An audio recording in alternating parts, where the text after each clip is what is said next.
नमस्कार दोस्तों। आज की वीडियो काफ़ी ज्ञानवर्धक और धन प्राप्ति का मूल मंत्र है। आज हम बात करेंगे कि औरत का अंग बेशर्म होकर दबाने से और चूसने से अपार धन की प्राप्ति होती है। औरत का कौन सा अंग दबाने से और कौन सा अंग चूसने से लोग अमीर बन जाते हैं। जो व्यक्ति औरत का ही अंग दबाता है और चूसता है, उसके घर में माँ लक्ष्मी का वास सदैव रहता है और माँ लक्ष्मी की कृपा उस परिवार पर हमेशा बनी रहती है। दोस्तों, आज हम बताएंगे औरत का वो कौन सा अंग दबाने से और चूसने से व्यक्ति धनवान बन जाता है। नमस्कार दोस्तों, आप सभी का स्वागत है इस ज्ञानवर्धक जानकारी भरी वीडियो में।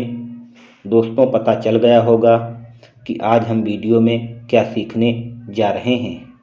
दोस्तों, हमारे YouTube चैनल को सब्सक्राइब करो, कमेंट बॉक्स में जय बागेश्वर धाम जरूर लिखें। साथ में जो लाइक करे और चैनल को सब्सक्राइब करे, माँ लक्ष्मी उसके घर में, उसके परिवार में अपनी असीम कृपा बनाए रखें। दोस्तों, एक बार की बात है, एक गांव में भोला नाम का व्यक्ति रहता था। वो अपनी पत्नी से परेशान रहता था। उसकी पत्नी बात बात में ताना मारा करती थी कि तुम्हारे पास है ही क्या, घर में खाने के लिए एक दाना तक नहीं है। दोस्तों, उसके घर में इतनी कंगाली छा गई थी कि 1 रुपया तक नहीं था और उसके घर में खाने के लिए एक अन्न का दाना तक नहीं था। दोस्तों, वो बहुत परेशान हो गया। एक तो पत्नी का ताना, दूसरे घर में ना एक दाना। एक दिन की बात है, भोला अपने घर से सुनसान रास्ते पर निकल पड़ा। चलते चलते उसे रास्ते में एक साधु महाराज तपस्या करते हुए दिखाई दिए। वो चलता गया और उनके पास जा कर के बैठ गया। साधु महाराज अपना तप खत्म किया। तब भोला साधु के सामने रोने लगा।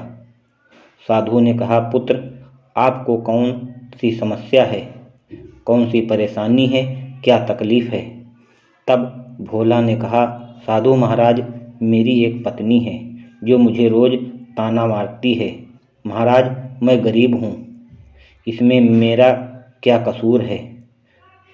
मैं चाहे जितना करूँ, चाहे जितना कमा लूँ, दोस्त, फिर इतना नहीं कमा पाता हूँ कि मैं अपने परिवार का भरण पोषण कर सकूं।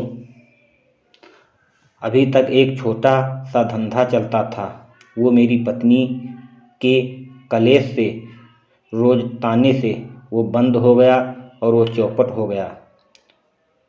वो दिन रात मुझसे झगड़ा करती है। एक तो दाने दाने के लिए मोहताज हूँ और अंग पर ना एक कपड़ा है। मैं चाहता हूँ कि मुझे रोज ताने ना मारे। रोज इसी वजह से परेशान रहता हूँ। इसी वजह से घर छोड़कर यहाँ आया हूँ। साधु जी कहते हैं कि रो मत बेटा, तुझे एक काम बताने जा रहा हूँ, ध्यान से सुनो।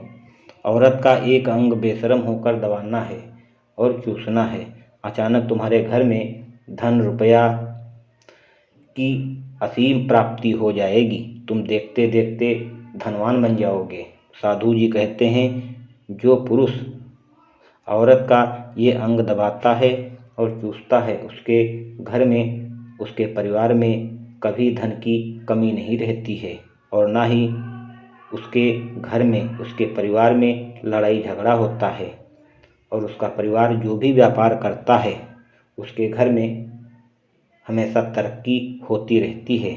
साधु ने कहा, औरत का वो अंग बताने जा रहा हूँ, इसे ध्यान से सुनना और अपने जीवन में उतार लेना। तब भोला साधु की बात बड़े गौर से सुनता और कहा, साधु जी, बहुत जल्दी बताओ, मुझे यह बात बता दो। साधु महाराज उस आदमी को एक कहानी सुनाने लगे। एक नगर में एक किसान रहता था। उसके बहुत सारे खेत थे। वो अपने खेतों पर मेहनत करता था। घर में वो और उसकी पत्नी 2 ही व्यक्ति रहते थे। उस किसान और उसकी पत्नी में बहुत ही प्रेम था। उसके घर में किसी भी प्रकार का कोई लड़ाई झगड़ा नहीं होता था। इसीलिए उसके घर में माँ लक्ष्मी का सदैव वास रहता था। उसके खेतों में इतनी अधिक पैदावार होती है कि वो प्रतिदिन धनवान होता जा रहा था। और किसान और उसकी पत्नी में इतना अटूट प्रेम था कि उसके पास पड़ोसी उससे जलते थे। धीरे धीरे पूरे गांव में लोग जान गए कि उसके और उसकी पत्नी में इतना अधिक प्रेम है। धीरे धीरे बात राजा तक के कानों में जा पहुंची। उस किसान और उसकी पत्नी में इतना प्रेम है, राजा उसकी तारीफ करने लगे और सभी लोगों से बताते कि हमारे गांव में एक किसान है, उसकी पत्नी, दोनों में कभी लड़ाई झगड़ा नहीं होता है और ना ही कभी किसी ने देखा है। एक बार की बात है, राजा अपने नगर में ढिंढोरा पिटवा देते हैं कि सभी लोग अपने अपने घर में घी का दिया जरूर जलाएं। उनके सिपाही जाते हैं और ढिंढोरा पीट देते हैं कि सभी व्यक्तियों को घी का दीपक जलाना है, ये राजा का हुक्म है। तो राजा की पत्नी कहती है कि आप पूरे नगर में घी का दीपक क्यों जलवाते हो? राजा ने कहा, घी का दीपक प्रेम की निशानी होती है जो किसान पूरी रात जलाता है, शायद इसीलिए उसके घर में लड़ाई झगड़ा नहीं होता होगा। दोस्तों, घी का दीपक इसीलिए जलाया जाता है कि परिवार में सुख शांति और प्रेम हमेशा बना रहे। सभी नगरवासी दीपक जला देते हैं और जैसे ही आधी रात होती है तो सभी के घर का दीपक बुझ जाता है और उस किसान के घर का दीपक जलता रहता है। दोस्तों, दीपक हमेशा किसान की पत्नी ही जलाती थी और अपने पति की बात कभी नहीं मानती, वो अपनी सदैव मनमानी करती थी।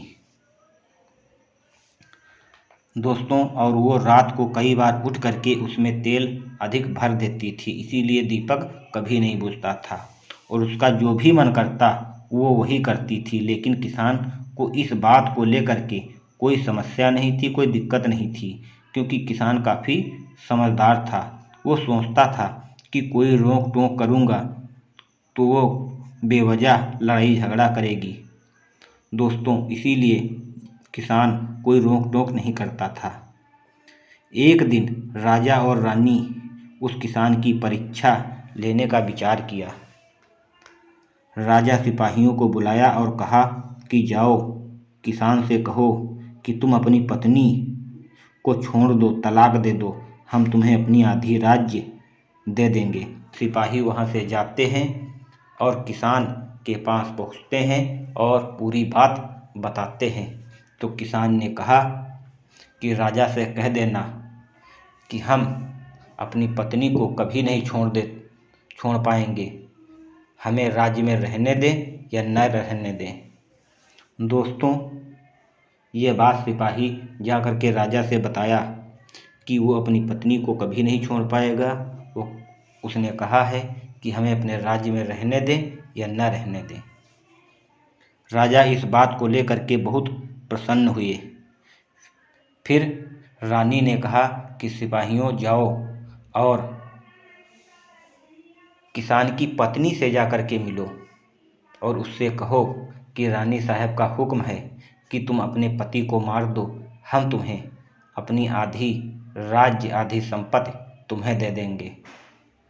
तो सिपाही वहाँ जाते हैं और डायरेक्ट दरवाज़ा खड़खड़ाते हैं।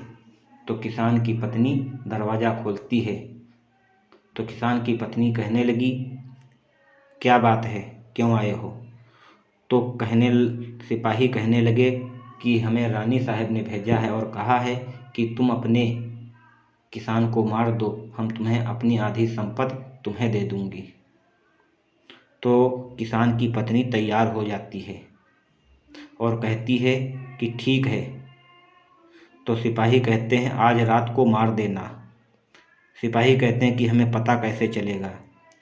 तो किसान की पत्नी कहती है कि आज रात को हम दीपक बुझा देंगे तो समझ लेना कि किसान मर चुका है। जब जाते हैं तो राजा और रानी को दोनों को पूरी बात बताते हैं। तो तुरंत राजा भेजता है कि जाओ उस किसान को यहाँ ले आओ, अन्यथा वो अपने पति को वो मार देगी। तो फिर सिपाही जाते हैं और जैसे ही दरवाज़ा खोलते हैं तो देखते हैं किसान मरा पड़ा। सिपाही किसान की पत्नी से कहते हैं कि हमने आपको रात को मारने के लिए कहा था, तुमने अभी तुरंत मार दिया। तो राजा ने किसान की पत्नी को बुलाया और उनसे पूछा, आपने इसे क्यों मारा? हमने तो रात को मारने के लिए कहा था। तो किसान की पत्नी कहने लगी कि ये हमारे साथ 2 गलत काम करता था, जिससे हम बहुत परेशान रहती थी। वो तो हम कोई न कोई बहाना ढूंढ रही थी कि इसे मारने के लिए। तो रानी ने कहा, वो कौन सा गलत काम करता था? हमें और गांव के लोगों को ज़रूर बताओ। तो कहने लगी कि ध्यान से सुनो, वो हमारे साथ 2 गलत काम करता था दिन में कई बार। नंबर 1, वो हमारे नाक को दबाता था, और दूसरा अपने होंठों से कान के पिछले हिस्से को चूसता था।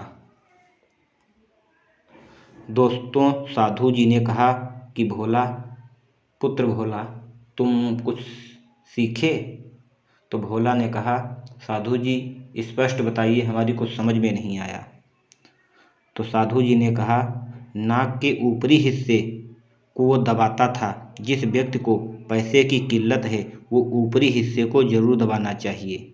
दोस्तों, ऊपरी हिस्से को बहुत ही शुभ माना जाता है, वो हमेशा धनवान पुरुष बन जाता है। और दूसरा था कि कान के पिछले हिस्से को चूसता था।